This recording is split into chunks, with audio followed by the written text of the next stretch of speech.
On December 1, 2001, Argentina's government froze bank deposits. Argentines called it the Corralito, the little corral, because it trapped their savings. Over the following weeks, the country went through 5 presidents in 10 days. On December 23, Argentina defaulted on $95 billion in sovereign debt, the largest sovereign default in history to that point.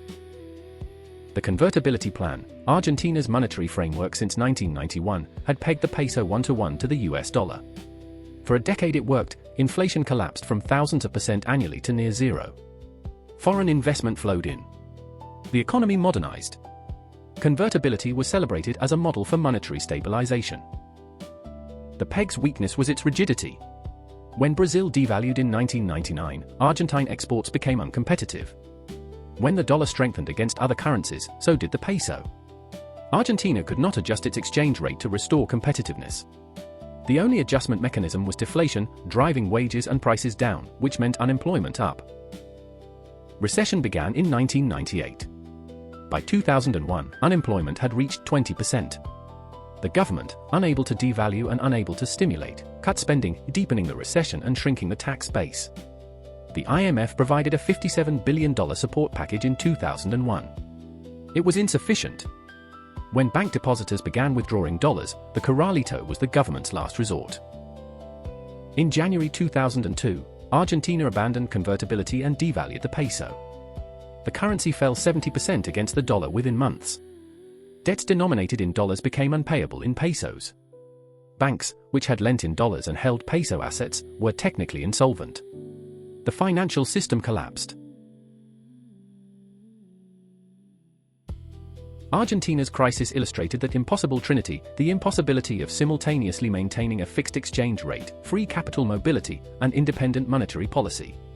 Convertibility sacrificed monetary independence. When external shocks required adjustment, the only tools were deflation and borrowing. The currency board arrangement required that every peso in circulation be backed by $1 of reserves. This prevented the central bank from acting as a lender of last resort. When banks faced runs, the central bank could not provide emergency liquidity without violating the rules of convertibility. The crisis revealed that lender of last resort function and fixed exchange rates are incompatible under stress. Fiscal policy compounded the problem. Argentina's provinces had their own budgets and borrowed independently. The federal government's fiscal consolidation was undermined by provincial deficits.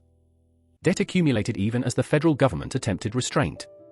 The political economy of intergovernmental fiscal relations prevented the adjustments that the peg required. The IMF's role was contested. It had endorsed convertibility, provided large loans that delayed adjustment, then withheld a disbursement in December 2001 when the crisis broke.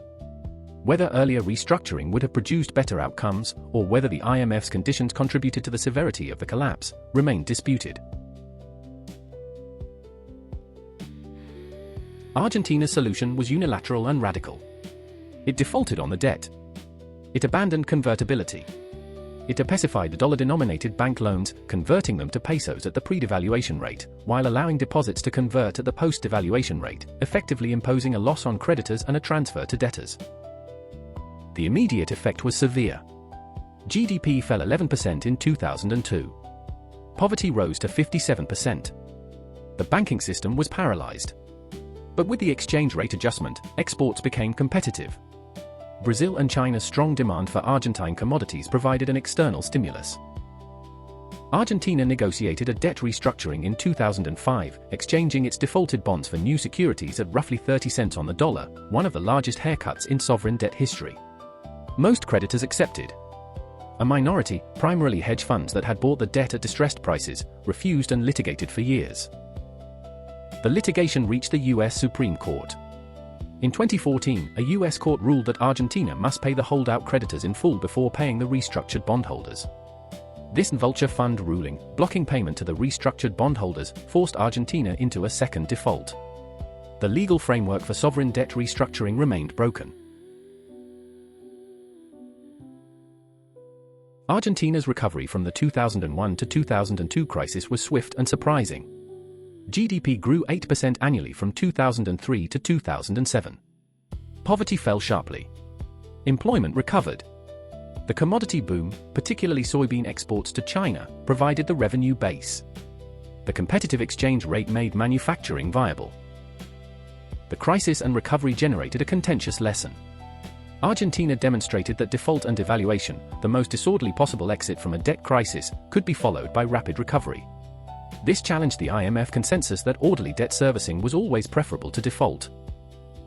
The institutional legacy was the debate over a sovereign debt restructuring mechanism, an orderly bankruptcy procedure for sovereign debtors analogous to corporate bankruptcy.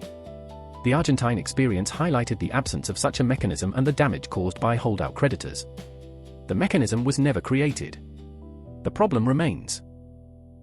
Argentina's subsequent trajectory, returning to fiscal imbalance, inflation, and eventually a new IMF program in 2018 and another crisis in 2019, suggested that the structural reforms necessary to stabilize the economy had not been made.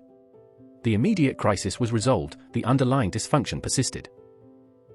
Argentina's 2001 default was, in part, the deferred consequence of the Latin American debt restructuring of the 1980s, Episode 7.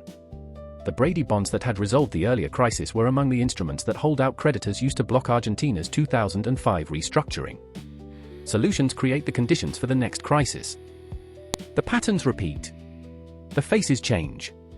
The cost is always borne by those who had no say. Economic Crisis Explained. 2026.